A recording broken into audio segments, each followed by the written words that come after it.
to learn how to best utilize some of these tools.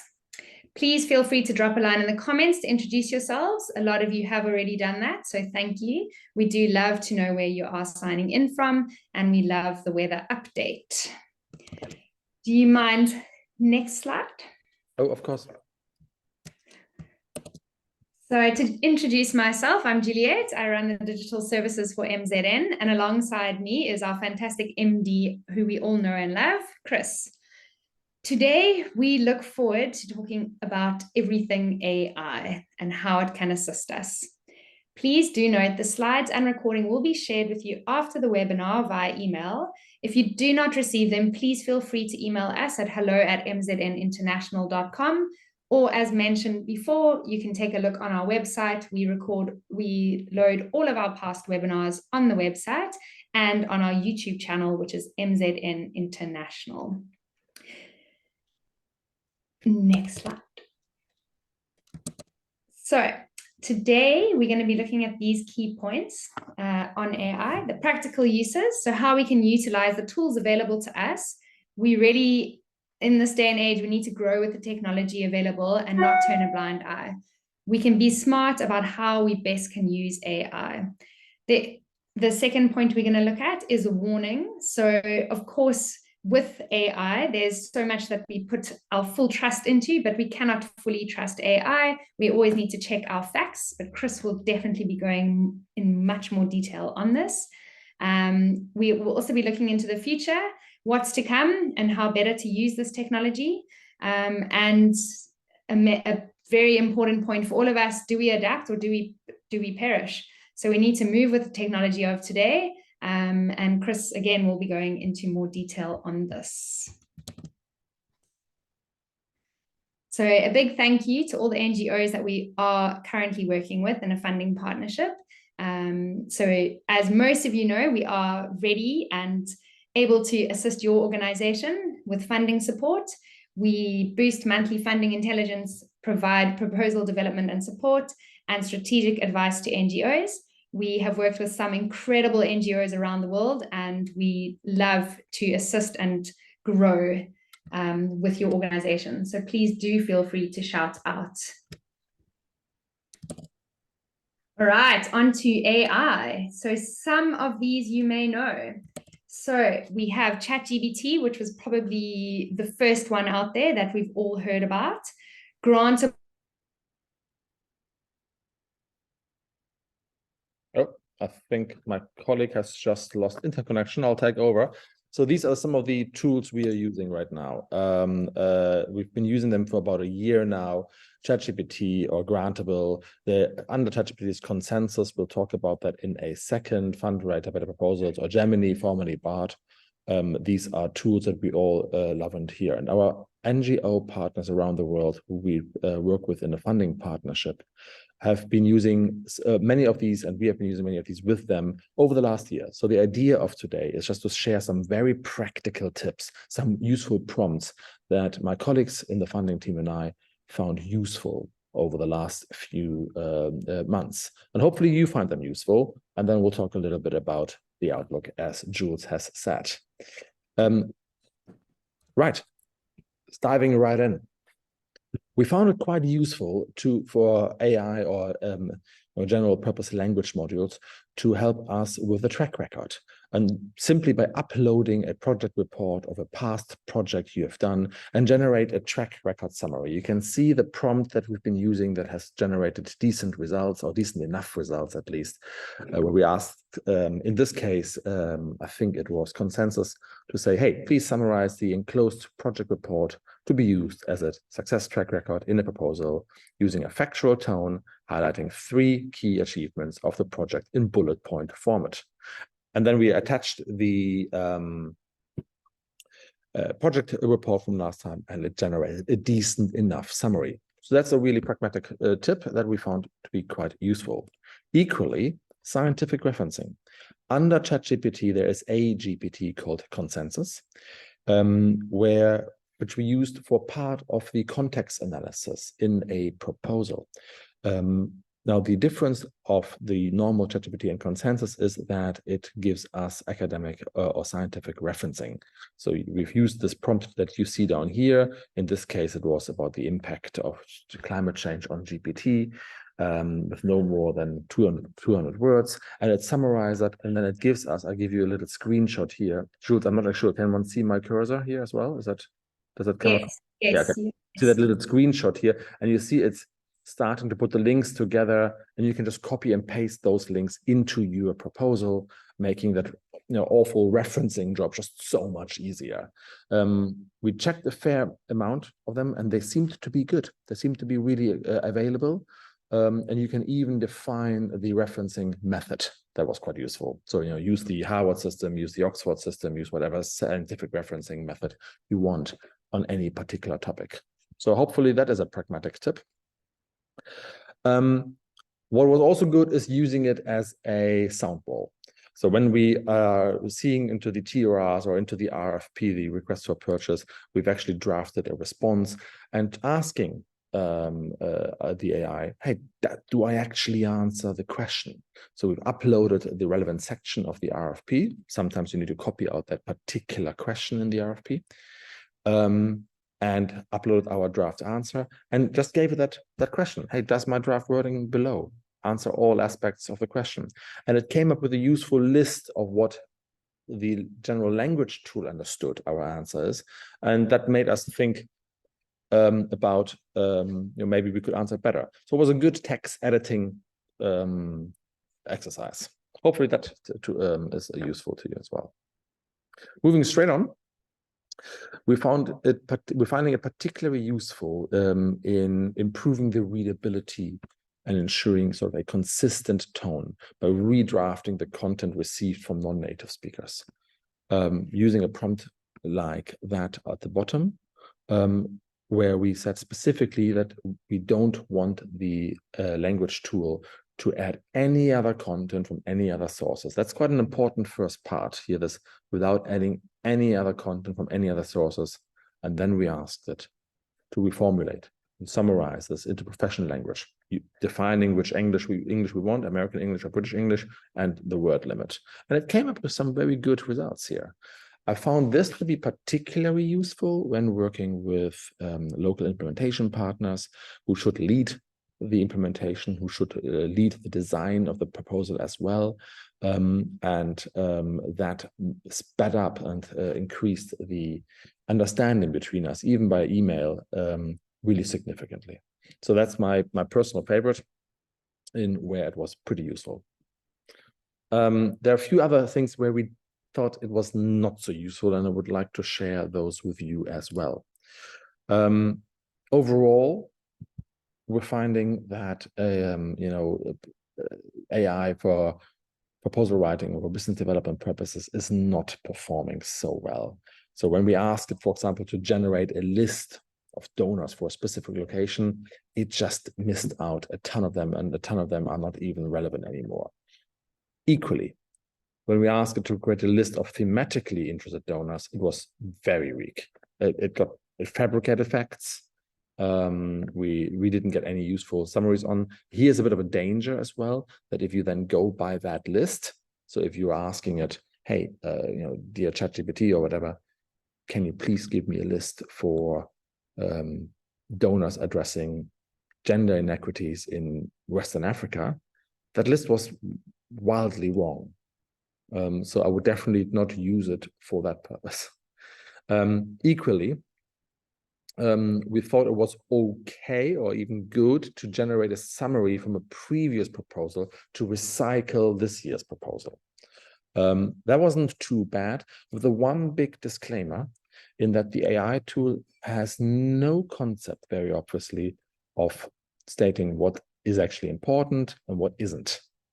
So it summarizes and omisses facts that are really important and should be in the summary, and it highlights things seemingly at random that are really not very important at all. And by the time we improved the prompts to a point where we told the tool, hey, please include this in the summary, and this in the summary, and this as well in the summary, frankly, we may as well have written it ourselves. It's good enough. I'm sure it gets better. What we also thought was okay is if we upload a spreadsheet and ask it to summarize it in a narrative. I found this particularly useful for those cases where you have to submit a proposal, a technical proposal and a separate financial proposal, and you can't mention them either in the financial proposal. So where we said, hey, do not mention the total numbers, but summarize the budget dynamics, make your value for money statements, talk about your localization of the expenditure in the program. That was pretty good on, was okay on, put it this way. You still need to draft it yourself, but it gets you off to a very good start. Where it completely fails, and I think this is outright dangerous, is when we ask the tool to explain to us the rules and regulation of a donor, here in red. I think it's probably because the AI has not got enough understanding of what's really important, but it's very good at pattern recognition and seeing and summarizing from that. But as a result, it just really misstates, blatantly wrong, some very important rules. So please do not use AI to understand USAID or Gates Foundation or GIZ or European Union donor rules. That's bound to go wrong. Similar when we ask it to write us a convincing value for money section, quite an important part of most institutional proposals and most proposals for investors, and it just failed. It just doesn't understand the concept. It calculates the wrong ratios at times, and similar to prioritizing the key facts, as I said, not the exact success we have. But I'm absolutely certain that the tools will get a lot better in the coming weeks. So we'll keep trying and we'll report back.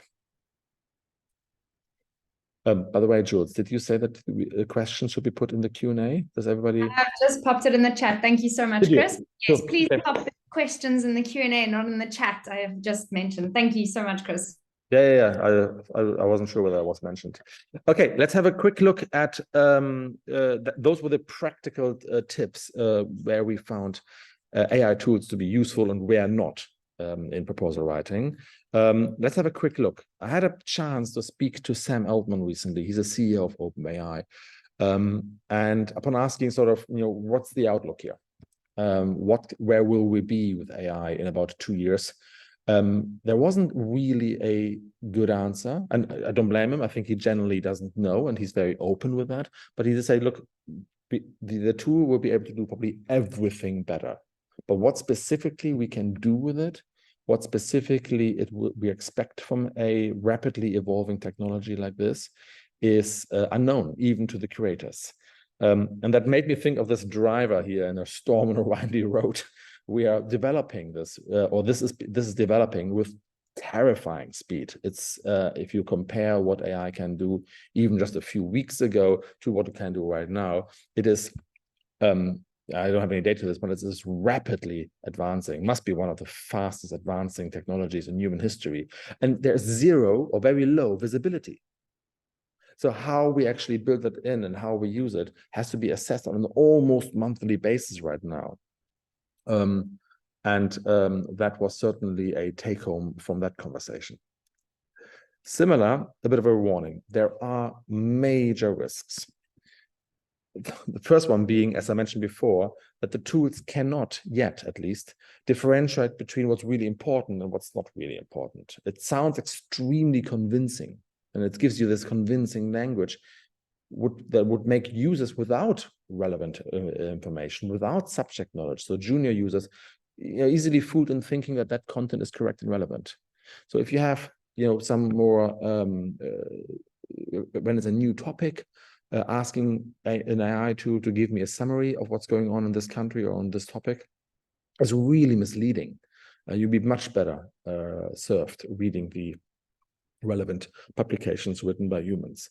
I'm particularly worried here if that doesn't improve about the younger generation, basically, where if we are asking tools, if we are using AI as we tomorrow, as we're using Google today, then the fabrications and the wrongs that come with that are really, really bad. So I'm hoping that gets better. So even worse, we all know that AI hallucinates, as I kindly put it. I basically think it fabricates information. if it was a human, you would say it's lying. I'm sure there's no bad intent behind it, but fabricating information is quite a major flaw in the system. So that also accelerates this human bias. And we all have bias, conscious and unconscious, that we want to get rid of, that we need to correct, be they racial or be they any gender biases or any other sort of biases. And at times, AI sort of accelerates that bias. It is, after all, just learning from its users and what's online. And that is baked in our publications online, and it's very much baked in each and every one of us. So AI sort of supercharges that bias, which could lead to some really, accelerated, really bad results there. I think we need to be extremely conscious here. The other one I think we have to bear in mind is everything you type into an AI today is not confidential. Your prompts could be ending up as the search results for someone else. So there is a limit to what I would entrust the tool with. I'm not sure I would upload my, your financial management accounts or your anything other personal or private information there. There's actually a disclaimer in the terms of use where it does say all the information type there is saved, is processed. After all, AI is being trained on us right now. So bear in mind the confidentiality. Jumping to the past, I said, I spoke to a few AI leaders there recently, and it occurred to me that you might have one day an intelligent system. I am pretty convinced, and it's very likely you will have. But intelligence does not require anything to have a conscience or a moral code. There's nothing that requires for intelligence to have a moral code. I think as humans, we tend to confabulate or confuse or even combine subconsciously that when something's intelligent, it has also certain values. That is not necessarily the case. Something of an AI system may be extremely intelligent without having any conscience. And that leads me to the question, would you really trust a completely amoral colleague? So if this AI companion that we are now baking into all our tools, our phones and our software and our laptops, and we are working with it one day as much as we're working with a calculator and Google today, if that has churns out information that has bias and churns out information better and better in an intelligent way, but completely without any conscience, I would automatically limit the amount of trust I put on it. Maybe that is more philosophical, but it has real-life applications. Okay, and last but not least, I think we're doing okay time-wise today. There are some great potentials. We are working with a number of our partners, NGO partners globally, and we see particularly potential in boosting locally led development, if we let it. So there are some tools that can really fundamentally change the way we structure our organizations and the way we workflow and work process through our NGOs, through our IGOs, through our impact investors, towards benefiting locally led development principles. And several, I'm really pleased to say, several of our partners are now actively looking into restructuring and are already underway at restructuring from this traditional INGO model. We can discuss that in the Q&A maybe, towards a platform and service support function model that is specifically designed to drive locally led development. If you get any questions on that one, I'm free to speak about that. We can do so in the questions, but it's basically a service platform and a back office support function to those implementers, which AI can supercharge, assist at various points in the workflow. I'm personally thinking that is a huge potential that we are overlooking right now. So here are two sort of examples. One of our partners, which is headquartered in the US, is currently investing, has started to invest in December into building its back office capacity. And that might sound counterintuitive. So HR, finance, research, networking, communication, the same with marketing, knowledge management, innovation development, in order for that to be used by local implementing partners. And it is actively looking for ways to integrate AI into its workflow. So that changes the entire business model of this INGO towards baking in the use of these general language models from the very ground up. So it looks particularly at innovation creation, knowledge creation, and yes, business development, so proposal writing and connecting to new forms of funding, including impact investors and effective philanthropists. That's a very exciting project. We'll know in a year how far we are in there. And if you've got any questions, by all means, we can discuss them. Another real-life example where I started to play a pivotal role is happening right now with one of our partners in East Africa, where they are very simply meeting potentially local leaders and smaller civil society organizations and local implementers to create programs. And because of the language barrier and because of the knowledge barrier, AI is an active tool in these workshops to churn out quite well-developed mini proposals. And they're doing like 4 or 5 a day on these workshops, assisted and controlled by AI, as I said. They're even developing these impact metrics. That's really, really helping. It's a good foundation for them to not just network build with the local implementers, but also have something concrete. So either these workshops, you have a good 40, 50 pages of potential projects that then the INGO, headquartered in Nairobi, can go away and say, we are looking for active funding on these areas because this is what our partners, our local implementation partners told us their communities need. For me, that's exciting because that's one of the first examples of a technologically assisted, but more importantly, locally led from the ground up development strategy that it will be the basis of their business strategy and the basis of their business development strategy. That's pretty cool, I think, but I'm a geek. Okay, last but not least, the more I read about AI and the more I talk to people about AI in our nonprofit and our social sector, I'm reminded a bit by Rory Emery. And I think that's a really apt statement right now, generally, that we need to find a key to think about this. Unlike the introduction of the calculator or the introduction of the computer or the smartphone or the lab or the internet, AI is more akin to a little bit like nanotechnology and something extremely rapidly developing. So we tend to be really excited about it, and everybody is having like a year or a few months of being super excited about technology and about this new tool we have. And I think we tend to overestimate its potential in the short term. As we've shown here, intelligence is a stretchable term. The tool is limited in its practical use as per today. But likewise, Roy Emery reminds us that we tend to underestimate it in the long term. So I really would like to encourage all the people that are in charge of developing their organization to not follow Nokia in its predictions about the use of the smartphone or IBM about the laptop, and think about this as a something that they may be overestimating the short term and underestimating the long term. I think finally, a personal comment. I don't think that the nonprofit sector is always the fastest to pounce on opportunities. And I think that's a good thing, of course. But unlike the digital revolution, if we are not having a coherent strategy on AI in the next 2-3 years, so pretty soon, and I think we miss out on a lot of impact, particularly where it has to do with local development.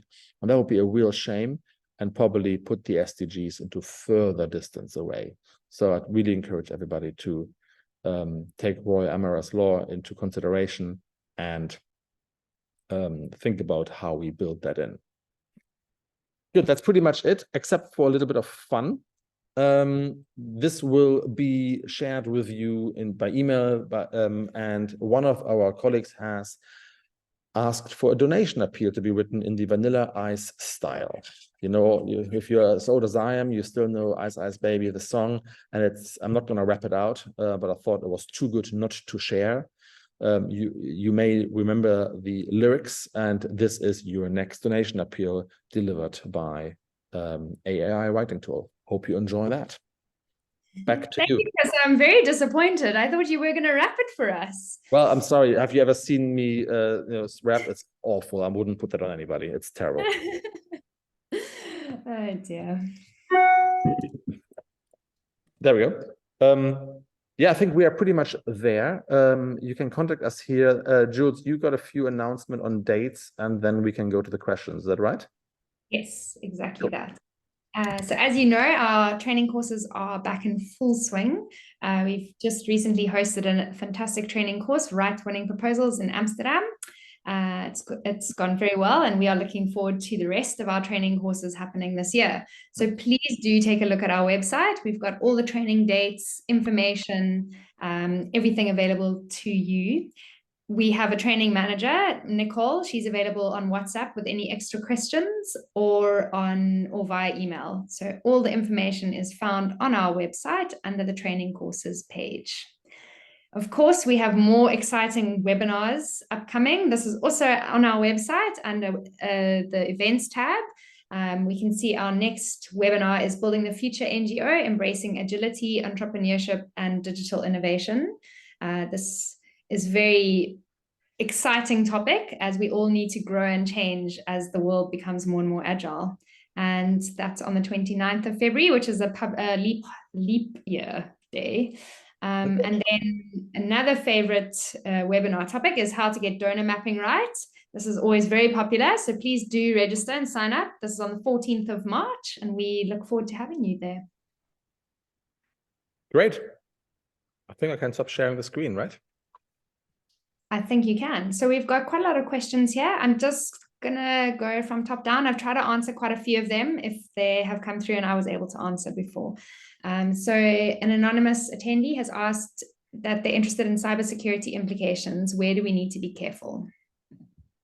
I think you might be better placed to answer that than I am, Jules. I know very little about cybersecurity. It's a good question. I'm sorry, I don't really have an answer here that I would attempt in this. I know it's a very extremely complex topic. So is there anything that comes from your digital background? So in terms of cybersecurity, in terms of websites and things, there are tools that you can plug into the back end, so it can protect your website, it can protect your information. In terms of AI, it's a very good question, and I would need to do further research, and I think we need to come back to that point. So thank you for that question. Interesting. Yeah. Sobia has asked, if I prompt AI to share an example of a proposal on ABC or a section, such as the background, will it also share a reference from which organization the example has been taken from? So it depends. We've tried that. So that's a really good question. ChatGPT doesn't. Partially because ChatGPT itself, I was told, doesn't actually know where it's coming from. That's a bit worrying. Scientifically, as I said, the app Consensus I can really recommend. That is scientific referencing, and it's pretty good on scientific publications. So it, has a lot of those. Other than that, AI does not add any major references. If you're asking it exactly where it's coming from, on which website, it may point you to a URL. I had that experience a couple of times, that the overall URL, so it comes from this organization, like, it was funded by UK FCDO, and then it gives you UK FCDO's website, which frankly, you could have done yourself. So no, it's not particularly good here. Great, thanks, Chris. Kavita has asked if we've used any AI tool for summarizing the RFP with do's and don'ts. Oh gosh, Kavita, I would definitely not do that. Summarizing RFPs, I get the temptation, but again, it cannot differentiate between what's important and what is not. So I would strongly advise against that. Thank you. Yusuf has asked regarding confidentiality. If we upload our previous proposals or reports, how do we ensure confidentiality? No. So I've only been talking about and read the terms of reference for ChatGPT, and it says very clearly that they do not ensure confidentiality. So anything you upload there is, by all means, public. Great, thanks, Chris. Rim Desai, nice name. What are the chances that an AI-generated proposal will sound and look the same as any other organization working on the same bid? good questions? I think that's very low actually, because the AI is doing effective pattern recognition. I'm not an expert on the technology. As I said, we've been using it for a year.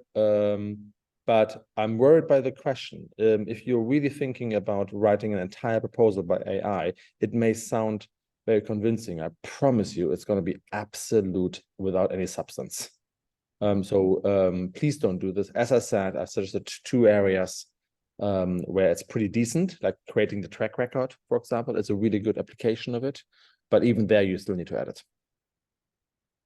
Great, thanks, Chris. Leah has asked if we could share the AI app we used and came up with this analysis. Equally, any suggestions on the AI app to use in proposal writing? Well, we've been using the apps that I showed you on the first slide. So ChatGPT is 4 particularly is pretty decent.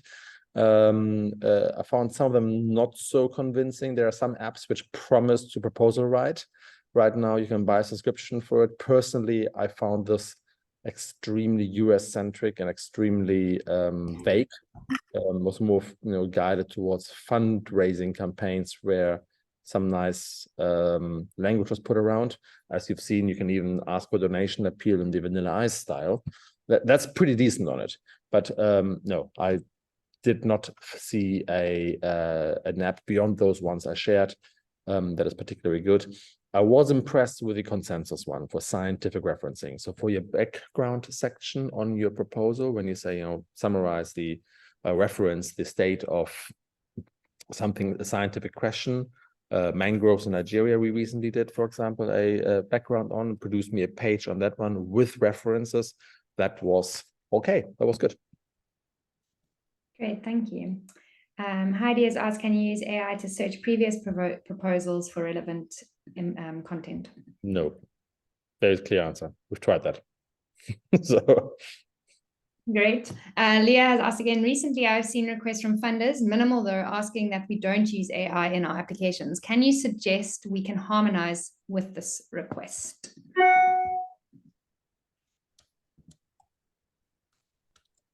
Yeah, I mean, we can ask, but who's going to comply with it? I found AI at times, as I said, quite useful. For example, creating these track records. As long as you're reading it, word editing it, or making absolutely sure that this is true, I'm not sure why I would not use a very powerful tool. So the donor can ask all they want. I think if you are a good, decent reader, when a proposal has been written entirely by AI, because it sounds very convincing. It sounds like this overflowing prose, by the way. I'm not sure if you ever tried it. It sounds like it's being overly complicated on the language. When it's been used, but when it's just been AI written. And also, what a sign of disrespect to submit a computer-generated text and ask a human to spend the time reading it. Thanks, Chris. Alphonse has asked, to what extent should one expect AI to be up to date?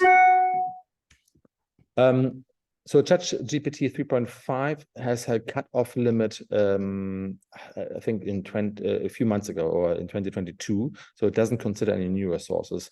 ChatGPT 4.0 considers all current sources on the internet. And apps like Consensus, when I asked for scientific referencing, I even time boxed the scientific references, where I said, don't give me any scientific references older than 4 or 5 years. And it did a pretty decent job there. Great, thanks, Chris. Elodie is interested to hear more about the session on AI-supported proposal creation, how in practice they are going about this, and what are the sessions actively using AI and what AI tools? Oh, you mean, Elodie, do you mean where the organization East Africa is asking its, yeah, that's, I get the question. So the organization thanks for the chat, Elodie, I've just seen you, yes. Okay, so what they've done and what they're doing right now is really exciting. They said, look, we really need to make local development real. And they're asking small community organizations and community groups and small implementing NGOs to come to a workshop, either in Nairobi or in rural Kenya and all across East Africa, and discuss much in the traditional way the problems they're having, the problems they want to solve for, but then they're using AI to type it in there and develop certain metrics. So they ask that prompting AI to say, can you give me a problem description no more than 1,000 or 2,000 or 3,000 words? Can you help me do a plan? And then they do the plan and they adjust it. It helps massively bridge the language barrier. Not everybody, most donors work in English. Most people on this planet don't speak first language English. So it really helps not just putting something down on the flip chart and then relying on the individual program managers and the knowledge from that INGO to turn that into a proposal. You lose too much. The organizations themselves punch in the information to a ChatGPT model, translate it to any language they want. It's pretty good at translation, and keep amending it until they are really happy with it. And by the time you've gone through 5 or 6 drafts and on what they mean, you get a pretty decent document out with context description and outputs and impacts that they aim for, and even possible milestones. And then they're using this, and this is where the innovation comes in. They're using that, they're printing it out, they're putting that into a folder that said, that is the target. Now we are going away and we are donor mapping for it. So they gave that to us and say, here are the programs that our communities want us to work on. Go and find me some donors. And I thought that was a really good way of applying for it. Okay, thanks, Chris. I think we only have time for a few more questions. There are quite a lot of questions popping through here. So I'm just going to ask 3 more questions. So if we do miss your question, please do email us, hello@MZN International, or directly to Chris. He's always happy to respond to emails when he has a minute.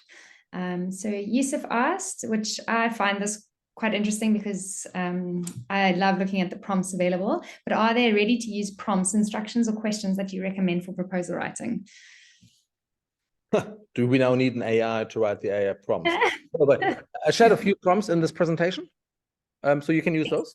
That's free of time. I think playing around with the prompts is also very important. It sometimes gives you vastly different results. I think that's really important to bear in mind.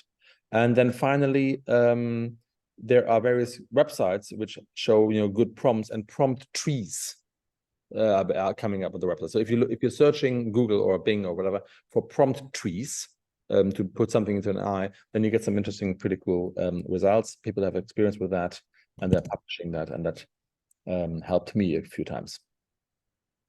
Great, thanks, Chris. Heidi has asked, of the tools we mentioned in our presentation, which would we recommend for proposal writing? It's a combination. So again, I'm going to reject the notion that a proposal can be written by AI. At the moment, that's really bad. But for track record creation or scientific referencing, I would use Consensus. For track record, I use ChatGPT. For filling out a USAID form, I used Grantable. That was good on USAID. And then I copied and pasted this into a Word document. So it's basically think of the AIs as your junior proposal writer colleague who writes a section of your proposal, and then you still need to copy it into the main proposal and really work at it and make it readable and sensible, and make sure that you highlight the important information.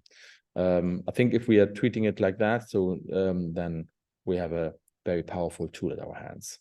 What we cannot do, as much as we like to, is here's a proposal, deal with this. Great, thanks, Chris. Okay, our last question of the day. There are quite a few open questions. So again, please do email us, hello@mzninternational.com. This question I thought was quite interesting. What sections or aspects of proposal development would you recommend AI technology be used for?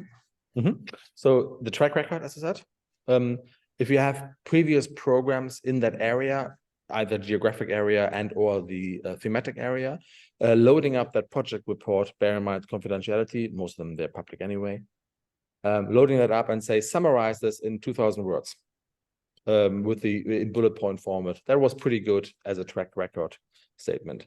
Similar, the context analysis, if it gets scientific, so summarize the state of, I gave an example, the impact of climate change on GDPs. then it gave me a decent, nicely scientifically referenced summary. That really, really helped. And I wrote maybe in addition to that something about the same length, and then it came out to be a decent context analysis.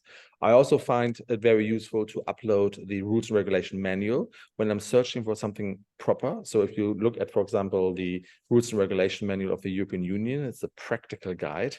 It is nothing but practical. It's about this thick if you print it out. And I upload it or reference it to the website on ChatGPT-4 and say, can you show me on which page the rules are regarding overheads or direct cost charging, or if I'm looking for something specific. And it gave me the page reference and saved me reading for 2 hours until I found the right page. And that was really a time saver. Great, thanks, Chris. Well, that's all we have time for. I have messaged everyone to let them know our email address. And yeah, thank you so much for this interesting webinar. And I think it's the first of our AI series. As we learn more, we would love to share our knowledge. Fantastic. Thank you, everybody, for joining in such large numbers today. I hope you are all healthy and happy, and I look forward to seeing you either at one of our training events or just at some airport soon. Yep. Goodbye.